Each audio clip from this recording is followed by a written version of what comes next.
Berjumpa lagi dengan saya dalam penjelasan Alkitab tentang kata-kata yang berkaitan dengan kata dusta yang ditulis oleh Rasul Paulus dalam kitab-kitab tulisannya, yang mana sering dianggap oleh saudara-saudara dari agama Islam bahwa dari kata-kata itu seolah-olah Rasul Paulus adalah pendusta.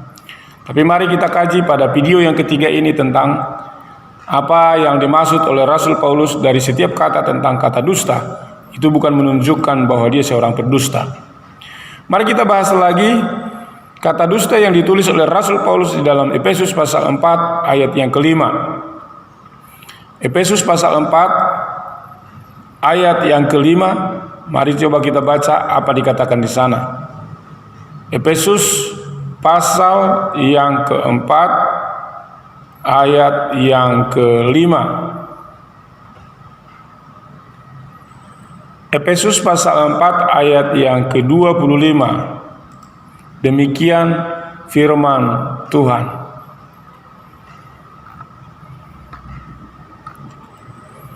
Karena itu buanglah dusta dan berkatalah benar seorang kepada yang lain, karena kita adalah sesama anggota.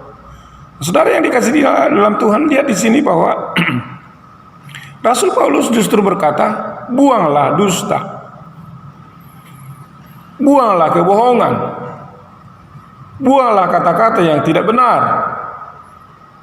Tetapi dikatakan, berkatalah benar seorang kepada yang lain. Jangan berdusta. Saudara, banyak orang berdusta atas nama agama, dia juga bisa berdusta. Atas nama uang berdusta, atas nama berbagai hal berdusta. Bahkan boleh saya katakan, Yesus tidak disalibkan itu adalah dusta. Tapi Rasul Paulus justru malah berkata, buanglah dusta itu dari dirimu, supaya engkau tahu bahwa dusta tidak baik. Bahkan mari berkata dengan benar. Jikalau Injil berkata, Rasul Paulus mengajarkan Yesus sudah disalibkan dan bangkit naik ke surga, itu adalah benar. Oleh karena itu, di dalam Efesus pasal 4 ayat yang ke-25 ini dia jelaskan lagi supaya manusia jangan berdusta. Manusia yang berdusta itu dia bahas pada ayat sebelumnya berkaitan dengan supaya ketika kamu mengenal Yesus, maka kamu harus mempunyai ciri-ciri seorang yang sudah mengenal Yesus. Di dalam ayat 20 dikatakan, tetapi kamu bukanlah demikian, kamu telah belajar mengenal Kristus. Karena kamu, ayat 21, karena kamu telah mendengar tentang Dia dan menerima pengajaran di dalam Dia, menurut kebenaran yang nyata dalam Yesus. Jadi seseorang yang sudah menerima pengajaran di dalam Yesus, itu dia katakan, jangan lagi kamu seperti orang-orang yang tidak mengenal Yesus, tapi buktikanlah dirimu bahwa kamu mengenal Yesus. Seperti apa sih orang yang mengenal Yesus itu? Itulah yang dia katakan di dalam ayat 22, yaitu bahwa kamu jangan lagi berhubungan dengan kehidupan kamu yang dahulu. Jadi kalau kamu sudah ada di dalam Kristus, jangan berhubungan lagi dengan kehidupan yang lama dulu. Harus meninggalkan manusia lama. Manusia lama itu adalah manusia yang kebinasaannya oleh nafsunya yang menyesatkan. Kalau manusia lama itu adalah manusia yang termasuk suka berdusta. Oleh karena itu, supaya kamu dibaharui di dalam roh dan pikiranmu, mari kenakan manusia baru. Manusia baru itu yang diciptakan menurut kehendak Allah di dalam kebenaran dan kekudusan yang sesungguhnya. Jadi kalau Rasul Paulus sudah menjelaskan identitas ciri-ciri orang yang ada dalam Yesus Kristus, hidup lama ditinggalkan, hawa nafsu ditinggalkan, tapi masuk kepada hidup baru menurut kehendak Allah. Tetapi penekanannya yang dikehendaki Allah dalam ayat 25 ini ialah buanglah dusta. Itu paling penekanannya. Jadi ciri-ciri seorang Kristen itu harus belajar membuang kata-kata dusta. Agama apapun harus membuang kata-kata dusta. Jangan ada lagi dusta. Lagu aja berkata jangan ada dusta di antara kita. Wow. Itu yang dimaksud. Jadi kata dusta ini perlu dibuang. Jangan ada lagi di dalam kehidupan kita. Itulah maksud Rasul Paulus tentang kata dusta. Seorang yang hidup dalam Kristus seperti Rasul Paulus, dia harus belajar membuang dusta. Justru Rasul Paulus sudah membuang dusta. Dia sudah meninggalkan dusta karena dia sudah ada di dalam Kristus Yesus. Itu yang dijelaskan oleh Rasul Paulus tentang kata-kata dusta. Sekarang kita lihat lagi di dalam penjelasan Rasul Paulus tentang kata dusta di dalam kitab Kolose pasal 3 ayat 8, 9 dan 10. Hal ini diulang lagi, dijelaskan kepada jemaat yang ada di Kolose, yaitu bagaimana di dalam ayat 8 dikatakan, tetapi sekarang buanglah semuanya itu, yaitu marah, geram, kejahatan, fitnah, dan kata-kata kotor yang keluar dari mulutmu. Jangan lagi kamu saling mendustai, karena kamu telah menanggalkan manusia lama serta kelakuannya, dan telah mengenakan manusia baru yang terus-menerus diperbaharui untuk memperoleh pengetahuan yang benar menurut gambar kaliknya. Gambar kaliknya yang dimaksud di sini adalah kepada Yesus. Kebenaran Allah yang bisa kita temukan itu hanya ada kembali ketika kita melihat gambar kaliknya ada di dalam Yesus. Janganlah berdusta, buanglah semuanya itu. Marah, saudara, kalau kamu beragama masih marah sama orang lain, kalau gerejanya didirikan, itu termasuk adalah orang yang berdusta.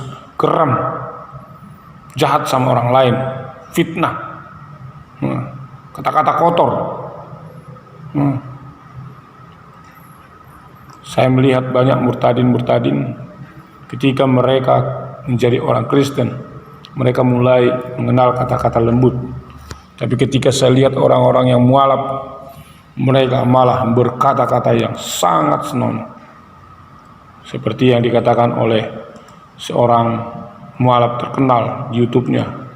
Dia katakan Kristen itu yang namanya seperti si Petrus, si Peritus, dan sebagainya. Itu aduh kata-kata kotor sekali.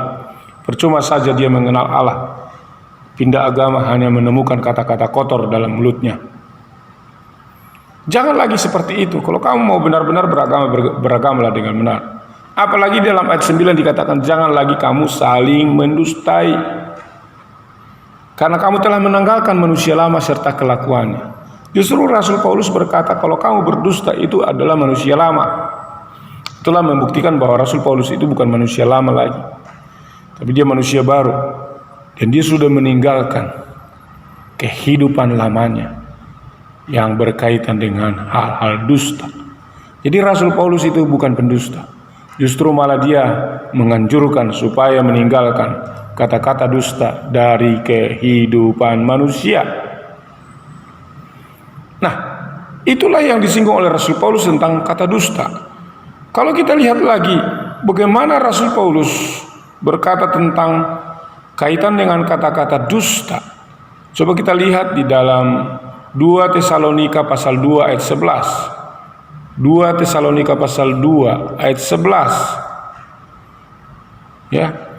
Ini berkaitan dengan tentang kedatangan Tuhan kedua kali, Yesus nanti datang. Dan itulah sebabnya Allah mendatangkan kesesatan atas mereka yang menyebabkan mereka percaya akan dusta. Saudara yang dikasih dalam Tuhan, suatu kelak ketika Yesus datang kedua kali, kiamat datang dan Mesias itu, Yesus Kristus itu akan mengadili dunia.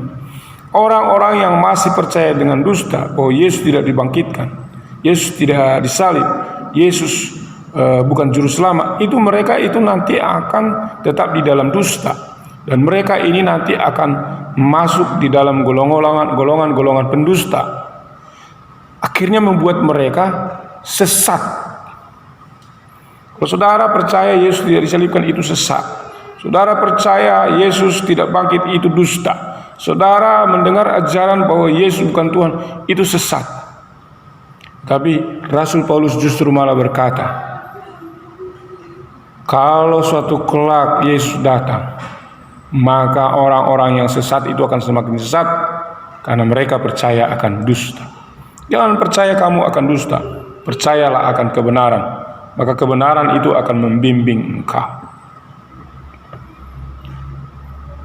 Kebenaran itu akan membawa kita kepada keselamatan hidup kekal. Ketika kelak Yesus datang ke dunia ini, ketika Yesus datang menjemput orang saleh-salehnya, maka kita akan bersama dengan Dia. Untuk kali ini saya cukupkan untuk video ini, singkat-singkat saja. Yang penting kita paham bahwa Rasul Paulus membahas tentang kata-kata dusta itu bukan mengartikan bahwa dia seorang pendusta, tapi dia menjelaskan bagaimana manusia adalah pendusta. Bangsa juga bisa berdusta. Bahkan dia sendiri bisa adalah manusia berdusta, tetapi sudah dipertobatkan oleh Tuhan, mengenal Yesus. Bahkan dia malah, kita baca dari tulisan-tulisannya tentang dusta, dia melarang supaya orang jangan lagi berdusta. Sekian, jangan lupa subscribe, bagikan, share, tekan tombol lonceng, dan like, supaya nanti setiap video-video saya tentang pemahaman dusta ini akan mencerahkan semua kita, orang lain, dan bisa menjawab bahwa itu bukan maksudnya tentang dusta. Amin.